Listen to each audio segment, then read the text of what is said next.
Welcome, everybody. My name is Rob Bennett, CEO of Eco Districts, and welcome to our Wednesday webinar series that we've been holding for the last couple of years. I'm really excited today to be joined by Cindy Wu of the Bay Area Lisk, and talking about a project that she was point for and a huge champion for in San Francisco's Chinatown and their sustainable Chinatown work. So a really interesting opportunity to dive in today to a project that has gotten a lot of interest nationally in a very important cultural center in our country, in Chinatown and San Francisco, looking at the intersections of equity and culture and sustainability in a very unique way. And Cindy was point for this work for many years at the Chinatown Community Development Center. And I'm really pleased to be joined today to have this conversation.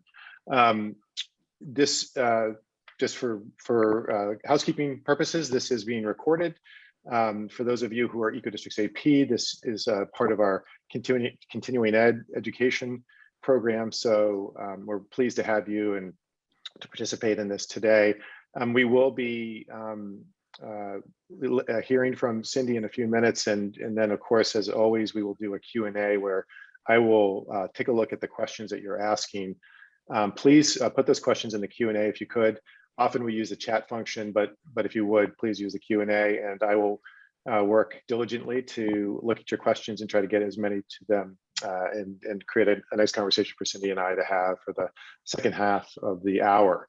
I want to thank our sponsors, the Bullitt Foundation, Lisk, Rethink, and the Kresge Foundation for helping us put this webinar together. And I'm really happy, as I mentioned, to have Cindy with us today.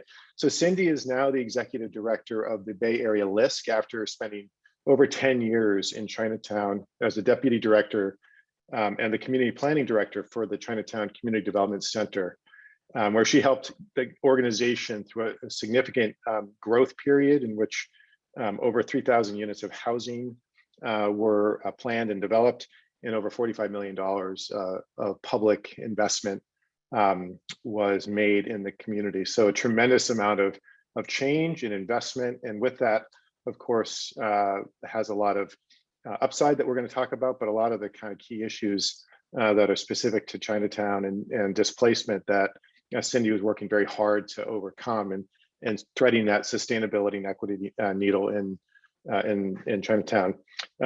Cindy is interesting as she's both an equal parts grassroots activist and also a very practical problem solver, working within the community development industry, but also working with unique partnerships with the city of San Francisco and other partners to help do the sustainability work in Chinatown, and now is working at the regional level with Lisk.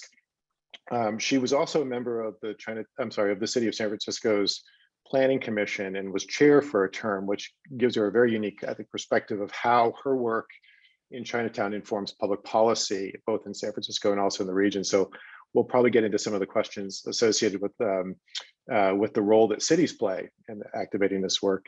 And finally, she is has a master's in city planning at MIT in Massachusetts and a BA of architecture from UCal Berkeley. So really happy to have you, Cindy. Welcome, and look forward to your presentation today.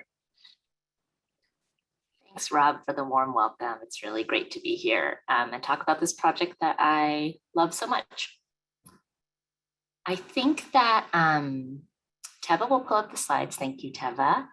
So as Rob said, good morning. My name is Cindy. I am now the executive director at Lisk Bay Area.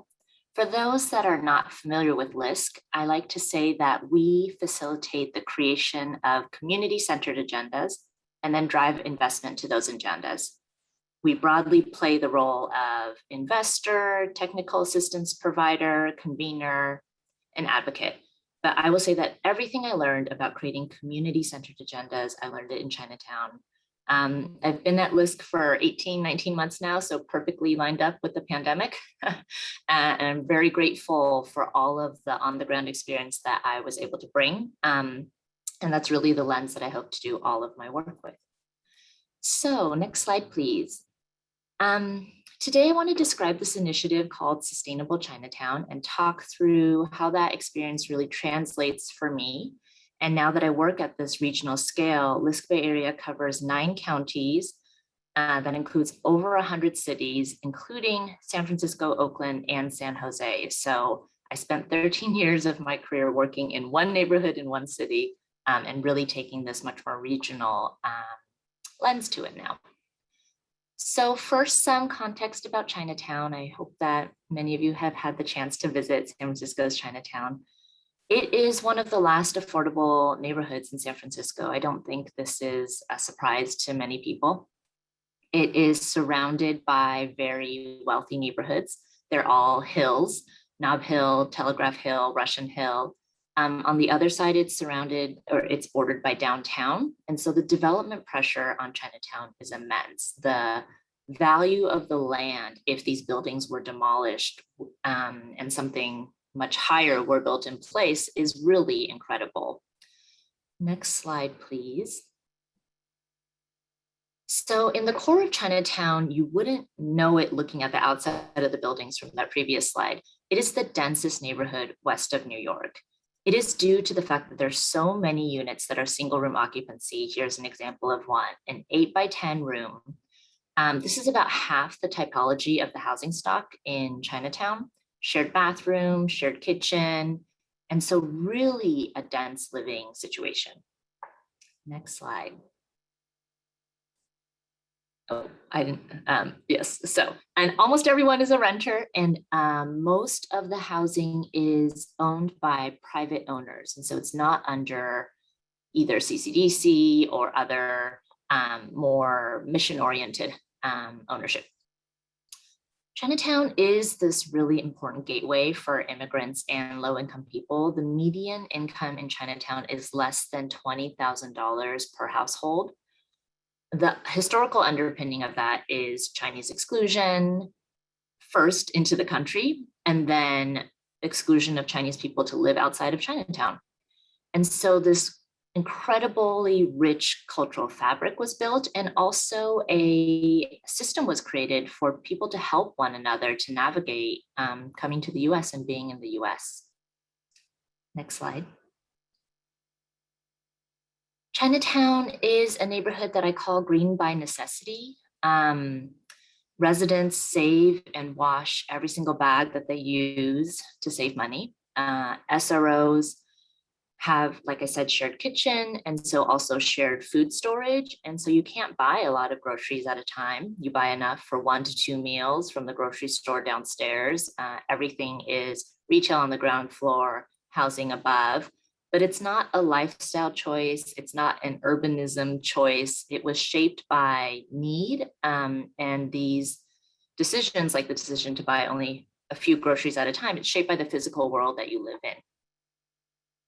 Next slide. So what is Sustainable Chinatown? I named it here as a 5-year initiative, but the benefits of it are still being felt, if you will.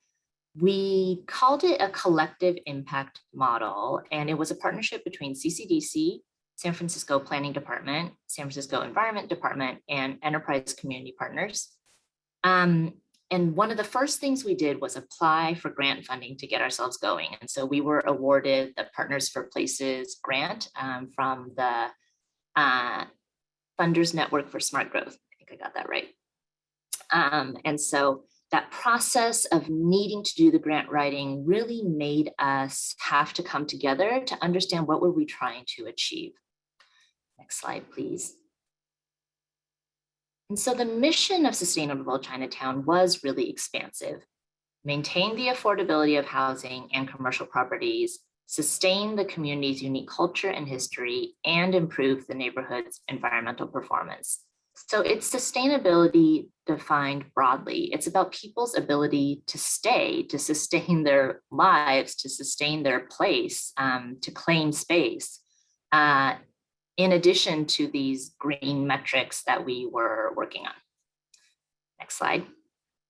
We specifically had 6 areas of work: greening public housing, looking at making buildings more efficient and affordable at the same time. This is the privately owned stock, a very vibrant public realm.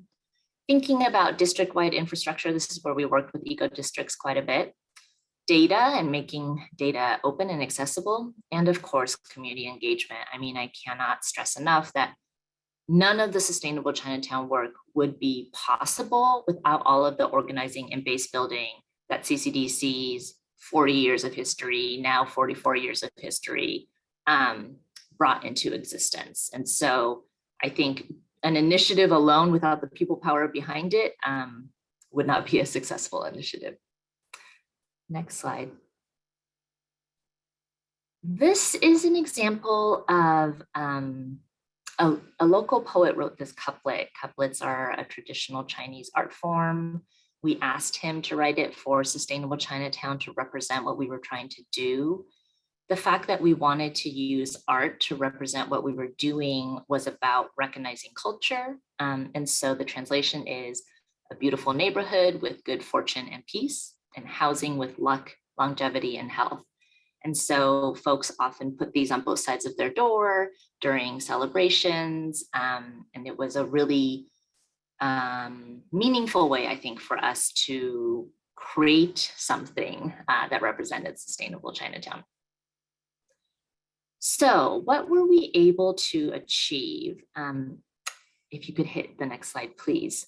We were able to, in those 6 areas of work, and this is, of course, having the benefit of looking back on it, we were able to get solar power in public housing. So this is Pingying Public Housing.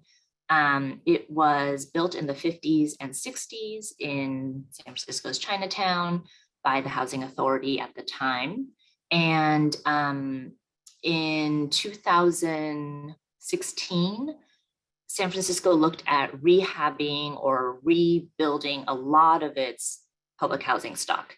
And there was a big movement, demonstration program within HUD to really bring this reinvestment into public housing and bring it under community ownership. So it was all of these properties are no longer managed by the Housing Authority, but instead by CDCs across San Francisco. So CCDC being the one that was going to manage the pinks. And so through our efforts in Sustainable Chinatown, we were able to find additional money to do solar at the site. And I think this is significant because there's just so many demands on every single affordable housing project, and creating that capital stack to get the project done is just so hard. And so adding an additional expense to the project is never what any project manager wants to do with you. And so the ability to bring together all the right partners and get this win was one of our first wins early on. Next slide. In the public realm, we looked at a lot of different projects. The one, I know it's small, the one at the very top, the picture is Broadway streetscape. And so we're able to get a green and safe redesign for Broadway. And this is where, again, this broad definition of sustainability is really important. We looked very closely at pedestrian safety when looking at the redesign, because that was what residents told us was their number one thing. So we were able to include more greening in terms of trees, but equally as important to us was the pedestrian safety. And next slide.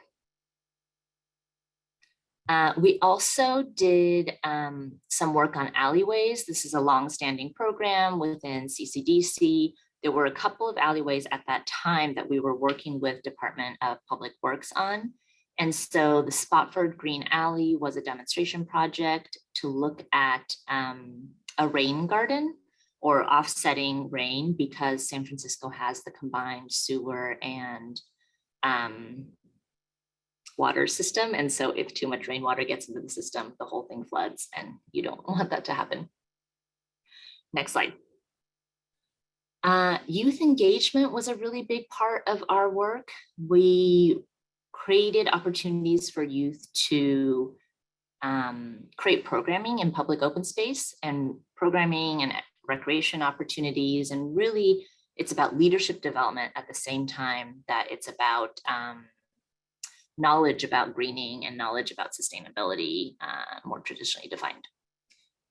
And then lastly, I'll say we did a bunch of data mapping of the neighborhood. Here is, we categorized all of the private ownership housing typologies with the thought that then we could possibly create incentive programs for private owners to renovate. It's still ongoing, right? The incentives for private owners to renovate, it's hard. It is hard. We learned a lot just about, oh, I think the next slide has it. We learned a lot about who owns these buildings. Many of them are owned by families or family associations. And so it's hard to do decision-making. It's kind of, it's what you think about maybe as mom and pop ownership, but really the history is that it was probably mom and pop ownership, but then maybe passed on to the next generation. And as things get passed on, I think the cultural ties to Chinatown may be lesser and less. And so it's harder for building owners to, honestly, harder for building owners to do something that's not just financially motivated. So I think we can take the slideshow off. And I wanted to just say a few things about this program overall. So I know I covered a lot quickly, really happy to answer any questions. For me, Sustainable Chinatown was really a way to package a lot of work in a way that was intersectional, was talking about people who were poor, talking about the threats that they faced, maybe due to extreme heat or maybe due to fire. They were already facing challenges due to overcrowding, already facing challenges due to being low income.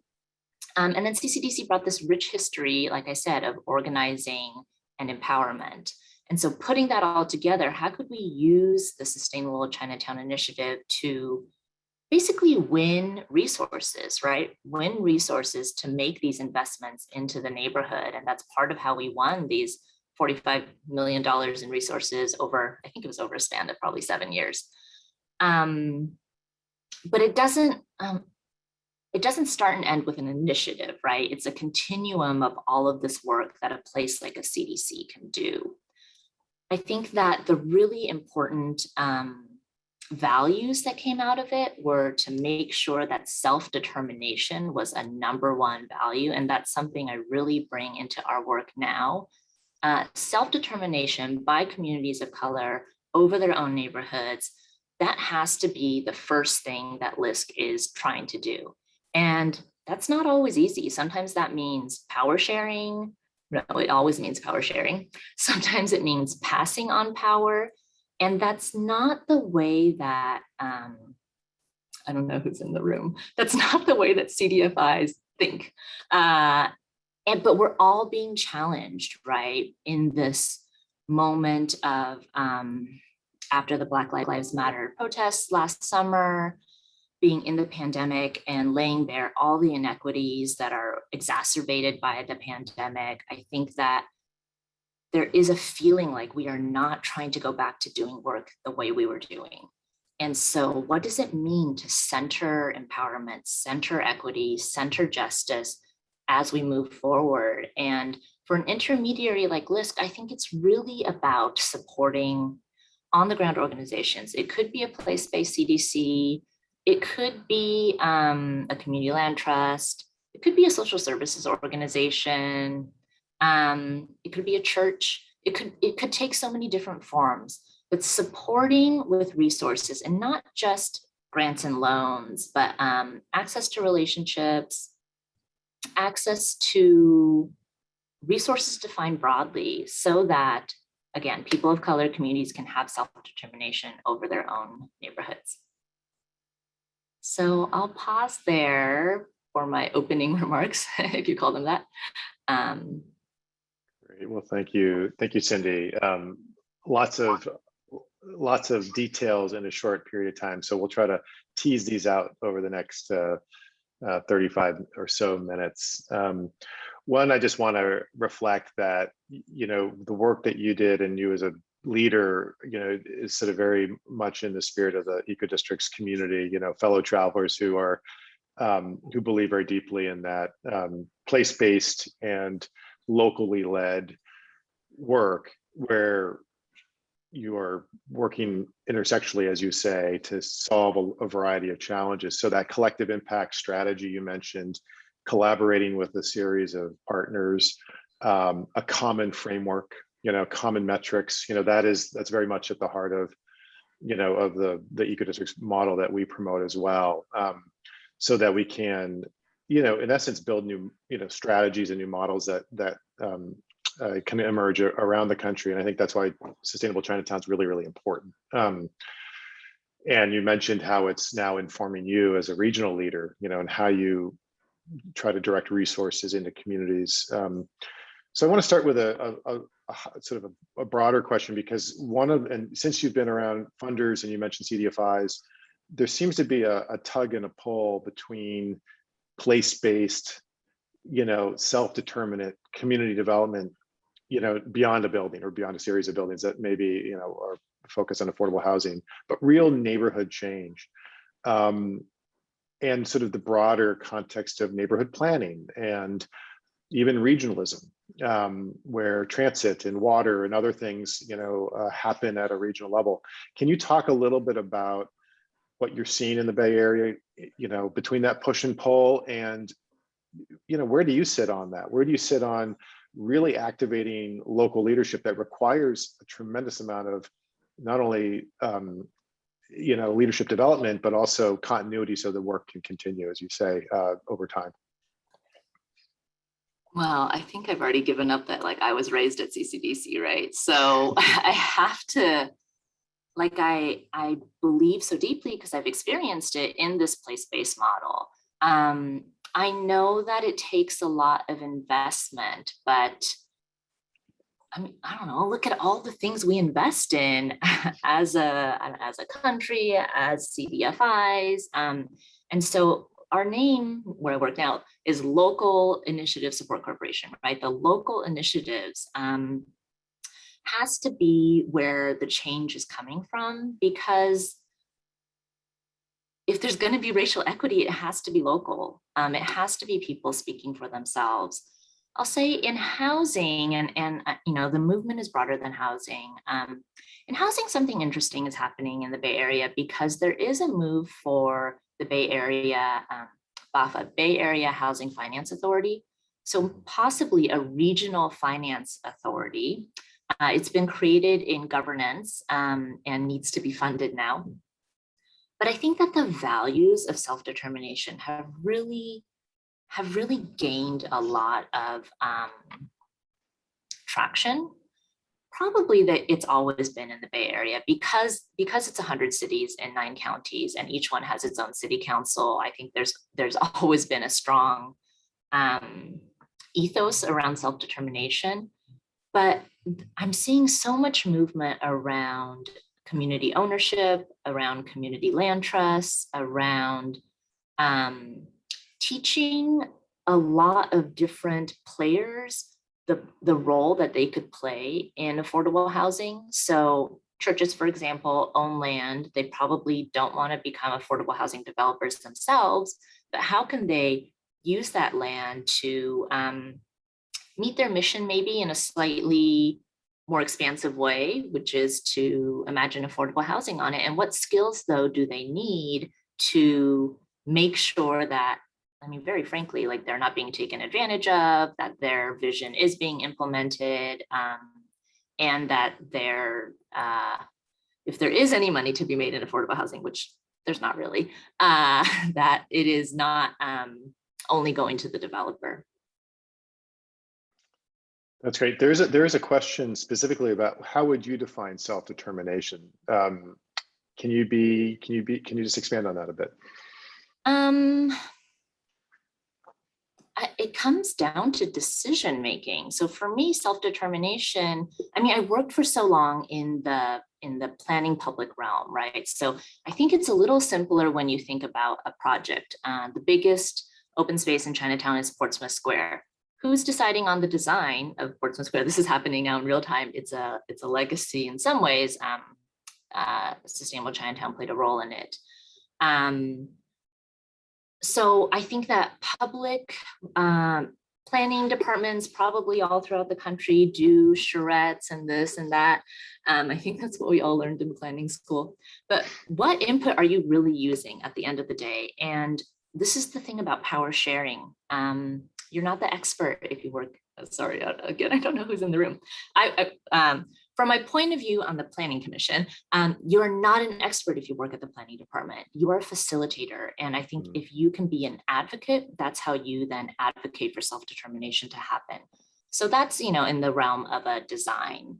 I think that the conversation has moved more towards wealth building, right? So if there is wealth to be created, and this probably is in the development realm more, who gets that wealth? Who benefits from that wealth? Does it come to something like a CDC that then invests in leadership development? Does it go directly to the residents? I know that there's a lot of, I feel like eco districts, or generally was looking at some models like that.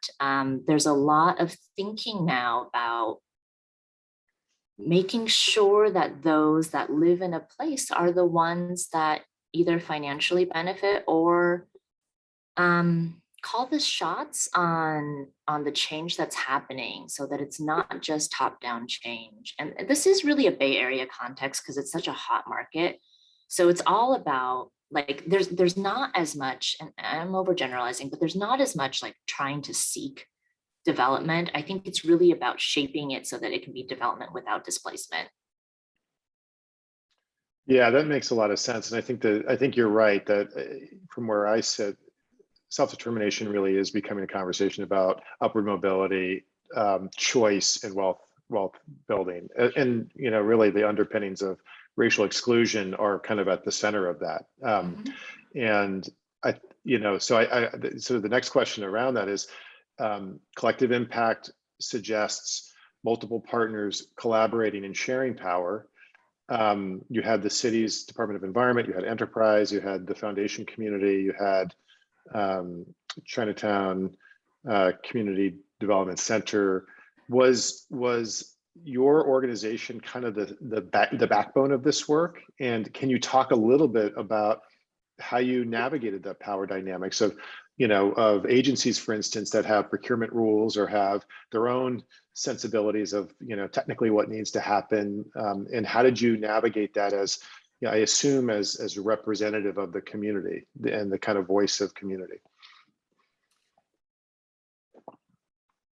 I can't remember what year I joined the Planning Commission, but I think I was on the Planning Commission while this was happening. So, like, let's be real about power too, right? I was on the Planning Commission and I was staff at CCDC. And so it's true, there's implicit power there, or I don't know, implicit or real power. And so I think that in San Francisco, there's just this deep history of respecting place-based organizations. And that's tied to the power of neighborhoods in San Francisco. It's such a small, 7x7 city. And it's a city and a county. So it has so much money within its borders. And so CCDC as the backbone, I would say really was kind of like an orchestrator, right? And CCDC, for me, I saw myself as someone that was, it's not that dissimilar from where I sit now. Like, I was supposed to bring resources for specific projects that residents cared about. Like, I saw a question in here about what was the response from residents. The response was always like, show me something real.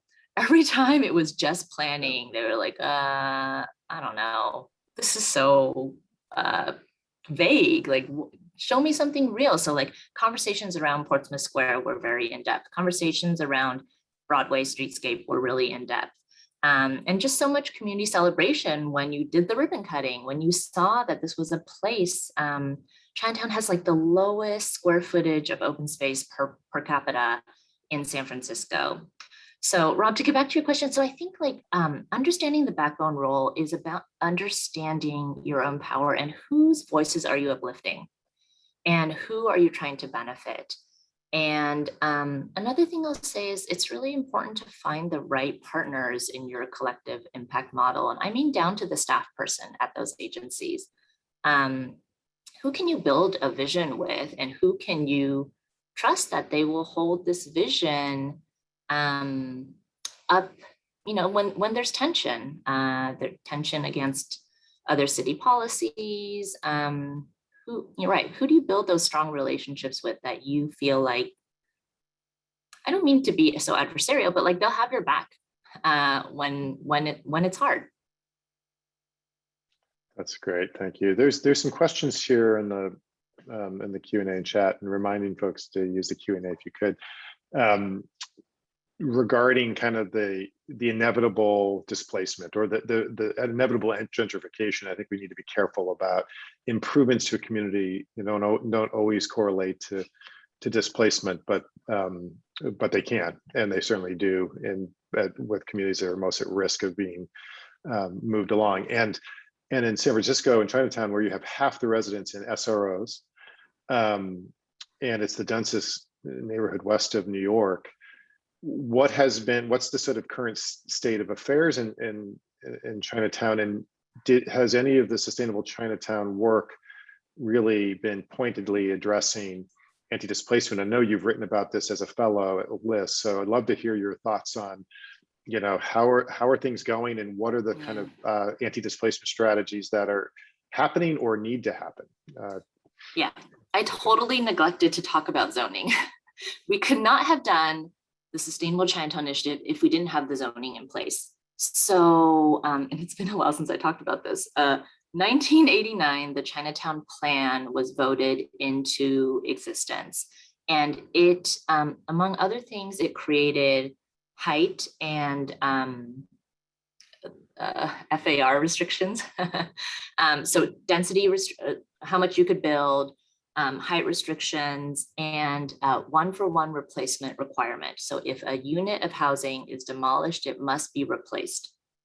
So basically removed almost all incentive to demolish and rebuild buildings. And so that's what keeps the current housing stock safe, if you will. I don't know if I would even call it safe. I think that the pressure, like I said, the pressures are just so high.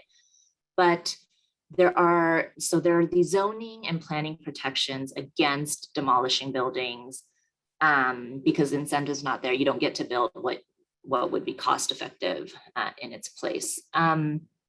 Organizing, like the strength of CCDC as an organizer, when we saw so that's kind of core Chinatown with the zoning. On the edges of Chinatown, like up into all of these various hills, up into Russian Hill, you'll see a typology that's like 3 flats in a building. Mm-hmm. And we saw a lot of evictions in, I'm trying to think of the time era, but when the market was hot in the last 10 years, we saw a lot of evictions, and we would go out and fight every single eviction. I remember, we were all sitting on the steps. I always think of this family embodied in the matriarch, Mrs. Lee, and we all sat on their doorstep when the sheriff was coming to evict them.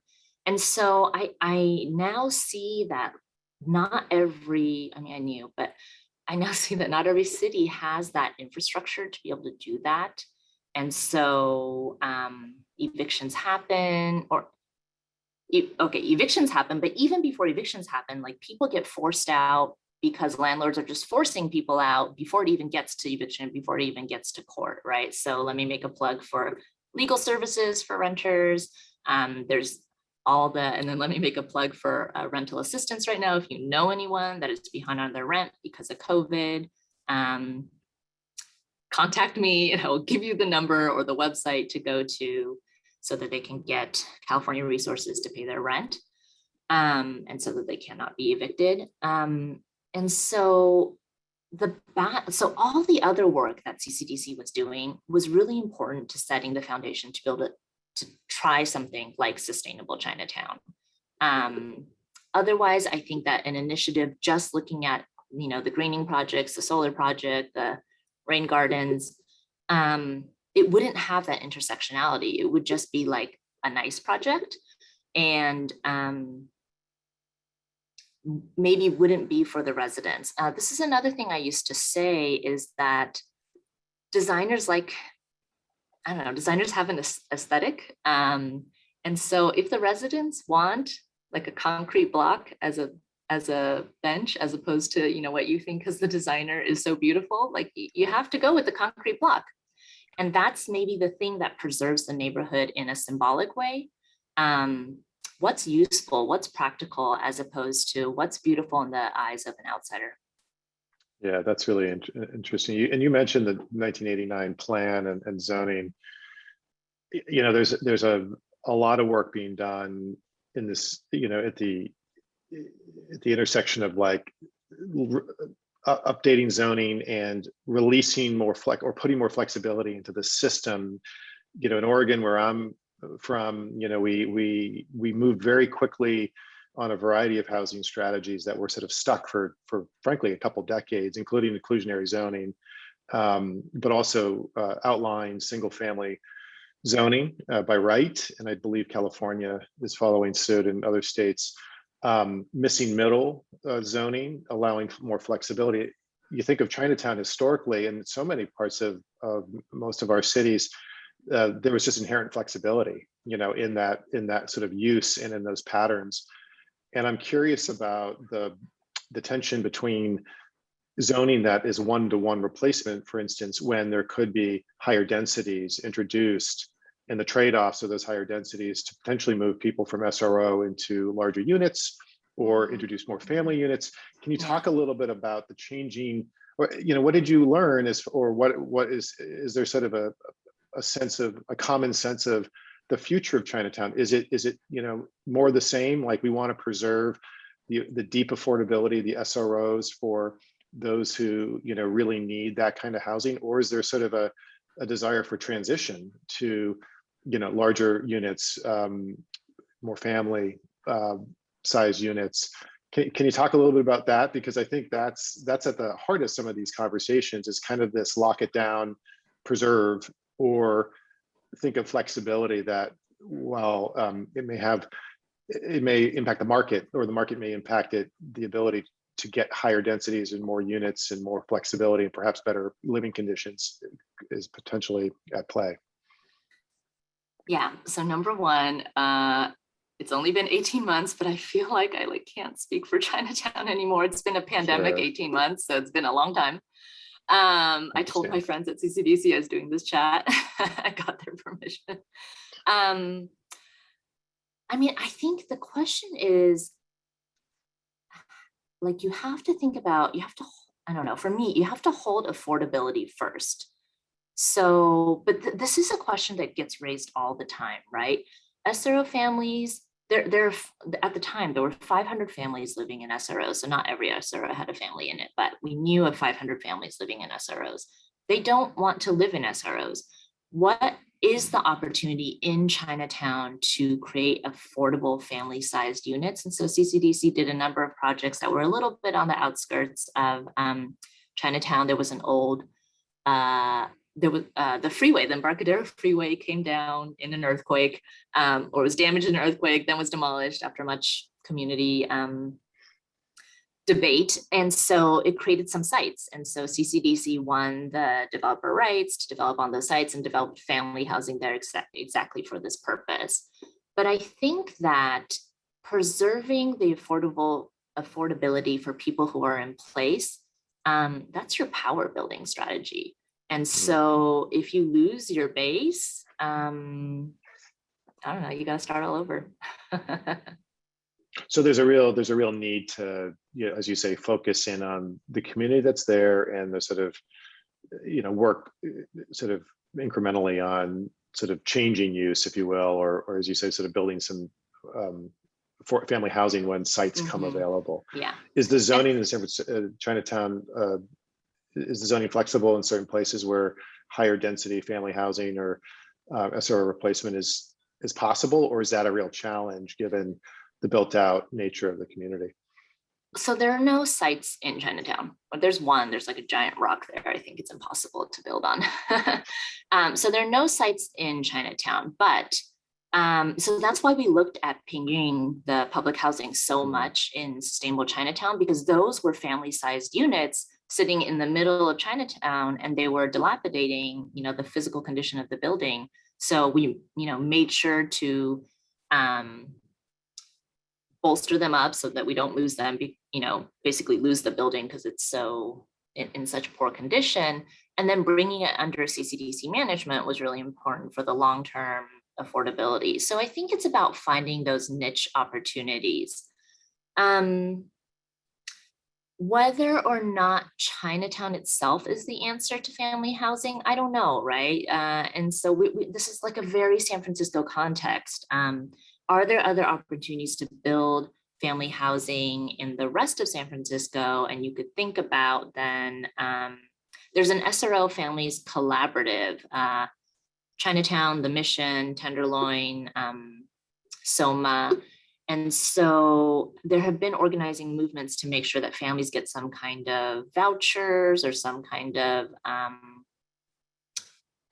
priority is not quite the right word, but vouchers to go live into family-sized housing. The challenge is like the need is so great at every level, right? So you don't want to pit one group against another. You don't want to pit like seniors against families or people living in SROs against, family-sized units. We just need more at all stages, and we just need more investment. We need more vouchers. We need more affordable housing dollars. We need more permanent source. We need to fund BAFA. For those that are in the Bay Area, we need to fund BAFA. So if it comes to your ballot soon, Does the affordable housing finance funding vehicle? Gotcha. It was supposed to go to the ballot. What would it have been? November 2020, and then COVID happened. So really a casualty of COVID. Yeah. I want to pivot to, you started to talk about public realm improvements, and there's some questions about where was the funding for the 45 million coming from? Was that primarily public realm infrastructure? And what did you mentioned Broadway and rebuilding the park. Was there what are sort of key attributes of that planning and that design work? Again, the term of placemaking and place taking is becoming a very important part of it. Chinatown is a deeply cultural community. What are some of the sort of lessons learned or reflections of where that money was coming from and how to deploy it in a way that really benefited the community? Yeah, you're testing my memory. So it is, the 45 million is like a compilation of the capital budgets for a number of public realm projects. One of them was Broadway. That was MTC money, so regional monies. The money for Portsmouth Square was a number of city bonds for public spaces. And, again, like affordable housing, for every public realm project, you probably need a capital stack also, right? You need multiple sources. One project I worked on early on when I got to CCDC, the Betty Ann On Recreation Center, it had gotten funding from one parks bond, and it wasn't enough. So it had to wait till the next parks bond, like 6 years later, to fulfill all the capital needs.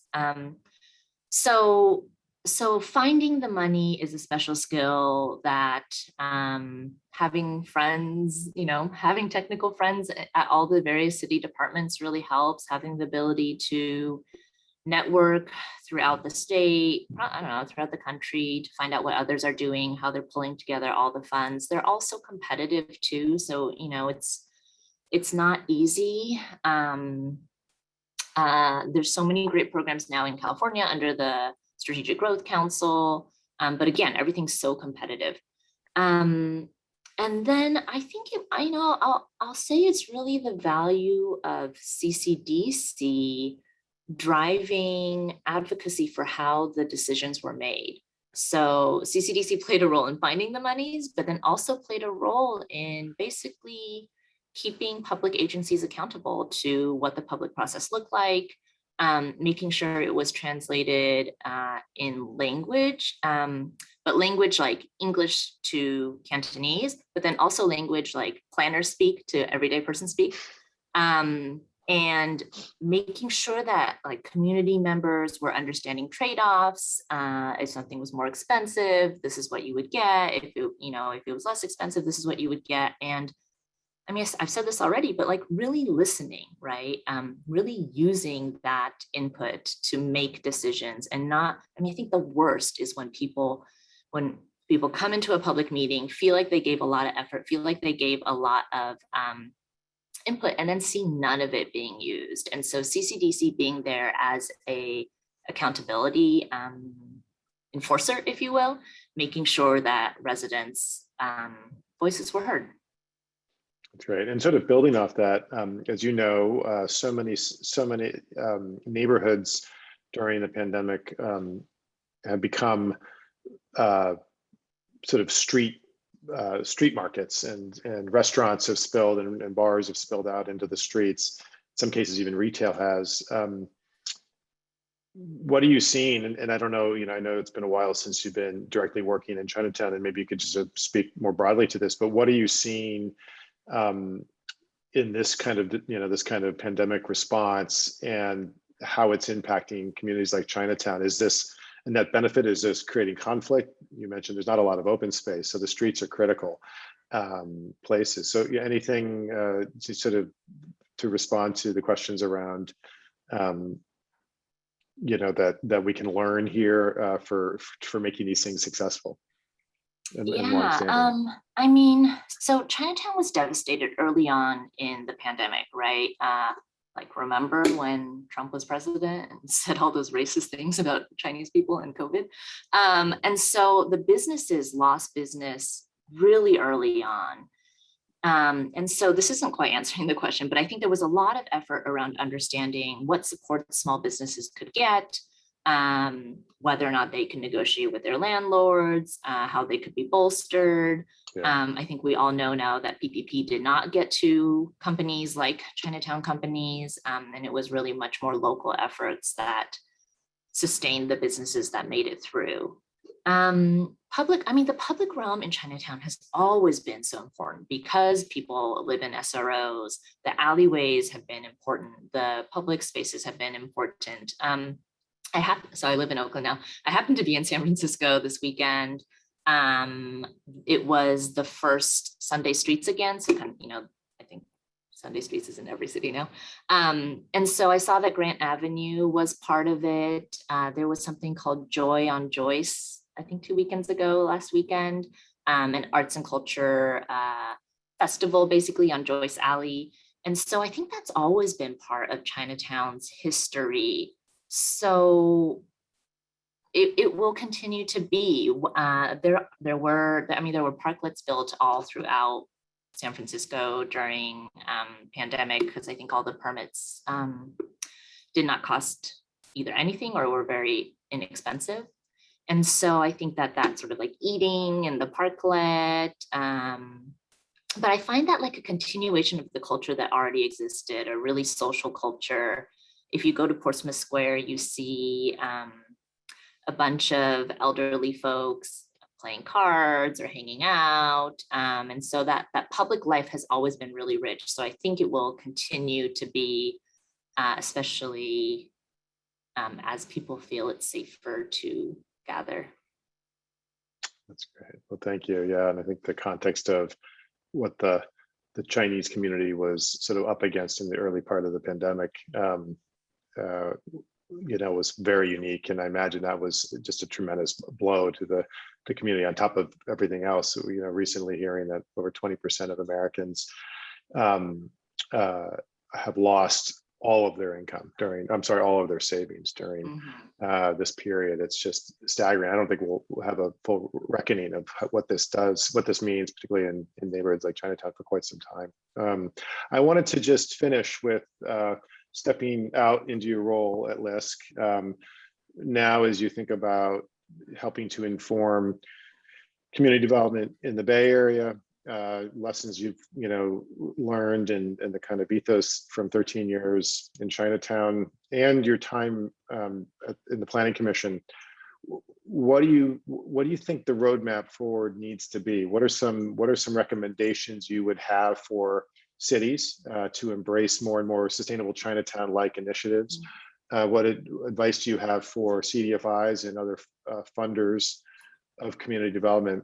And what do you think the community development industry needs to do? So the sort of, the three levels of funder, implementer, and policymaker, or planning and infrastructure provider at the city. Any reflections? I think this is particularly important because in eco districts, where we understand that projects like Chinatown and other eco district projects around the country are kind of learning as they go. They're sort of innovating, and it's not often replicable because of the kind of partnerships are hard to maintain. They're hard to develop. They're hard to maintain. We're asking for a lot of intersectional work when we tend to be specialized in certain areas. We know we need to do something different. We need a more sustainable Chinatown type of initiative. So what are your reflections and thoughts as you sit at as the executive director at Lisk in the Bay Area? Yeah, so many thoughts. So Lisk can be so many different things. If you think of Lisk as a funder or an investor, we need to make it easier. We need to make it less burdensome, less paperwork, less all of this. We need to trust organizations that are building these community-centered agendas. We need to just make it easy. They don't need to be running around complying with our, whatever, this, that, and the other thing. They need to be doing the work. They need to be organizing. They need to be finding the money. I think that, so that's one thought. I think that the value of something like Lisk is, like, we have a federal policy team. And so I think that we can be an intermediary that helps folks find opportunities. We could possibly coordinate around something like an earmark in a way that an individual CDC wouldn't have the bandwidth to do. We made a go at it for Oakland in this last round. We don't quite know what the results are yet. And okay, so that's one set of thoughts. In terms of supporting the ecosystem of practitioners on the ground, I think that's so important. Specifically in housing, Lisk runs the Housing Development Training Institute. It's for project managers at affordable housing developers that are maybe like 2 or 3 years into their project management career. I think that kind of training opportunity, like, that's where this technical know-how will come, so that then organizations can either direct development in their neighborhood or figure out how to win more resources also. I'll make a plug for Nonprofit Housing of Northern California. They started something that is now a feeder program into the HDTI Housing Development Training Institute. It's called BayHIP, and it's focused on people newer to the affordable housing industry, and it's an internship focused for people of color to get into the industry, so then they could come into something like HDTI. So leadership development at all levels. For me, I mean, this is what I've been trying to figure out over the last 18 months. I think how you do your work matters as much as what you do. So who are you spending time with? Who are you listening to? Who are you offering your resources to? Like I said early on, in terms of relationships, in terms of the power that we hold.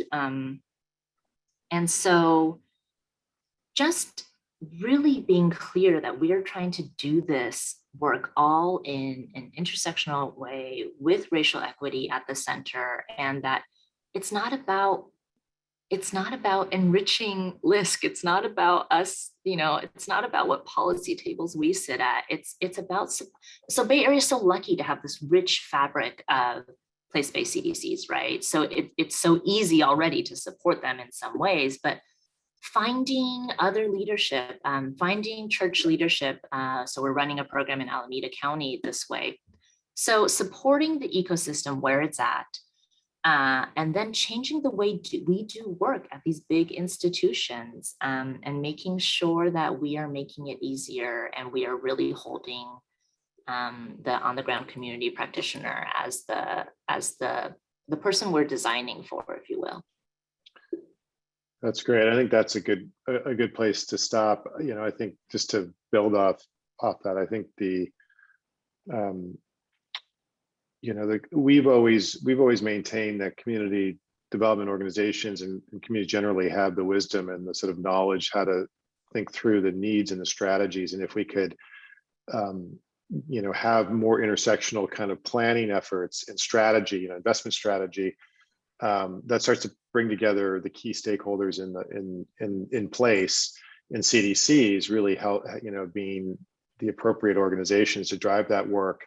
The kind of ambition behind sustainable Chinatown is really critical. We need more of that, and to the extent that Lisk can be both an advocate and also help think through both the capacity needed, to be able to move beyond housing or public realm into advocating for a health and well-being strategy in the community and partnering with public health providers, or developing green building, green infrastructure strategies with those who are expert at that, and developing data platforms so that people understand kind of how their community is performing and where the needs are. All of that is not bread and butter of community development writ large. There's some great examples obviously throughout the country. So that to the extent that we can start to advocate for those intersectional strategic investment strategies at neighborhood and build the capacity to deliver, I think that's our challenge. Otherwise we'll continue to talk about local self-determination and locally driven power sharing, but we do need some mechanics that kind of are systematized to a certain extent. So how cities show up or fund this, how CDFIs fund this, how the federal government funds this. I just will point to an exciting initiative, the Justice 40 initiative, which is a collection of national intermediaries and organizations and environmental community justice folks who are advocating that 40% of all climate investments at the federal level be driven down into community-based organizations, and that procurement, what the procurement path and ultimately the ability to receive capital or absorb capital to deliver projects is going to be the big challenge. But I think we're at the cusp of doing some really interesting work on this, and it just requires us to look at the supply chain and the players and work collectively. And look forward to following your work, Cindy, in the Bay Area, and hope, knowing the Bay Area has always been a leader in this work. We'll monitor and hopefully we'll see you again, whether it's through webinars or other mediums. For all of those who are listening in, let's thank Cindy for her. I guess we'll do it quietly and virtually, but thank her for participating. I'm sure she's got a busy day ahead of her and taking the time out. So thanks, Cindy. Well, thank you for the invitation, and thanks to everyone who's participated today. You bet. And just remind everybody, if you're not an Eco Districts AP, we encourage you to become one. Teva, who helps coordinate these webinars, is available at teva@ecodistricts.org, and she can provide details on that. We have almost 800 Eco Districts practitioners in 30 countries. We're really excited to have that community grow, and love, if you aren't an AP yet, to join. And we just launched, as part of that, a required modular and training around racial equity in eco districts. So building out our knowledge, particularly in the issues of equity and racial equity as we work in community and develop these strategies. So again, those folks who are interested in that can reach out to Teva at ecodistricts.org. So thanks again, everybody, and we'll see you next month. All right, take care. Take care. Yep, bye-bye.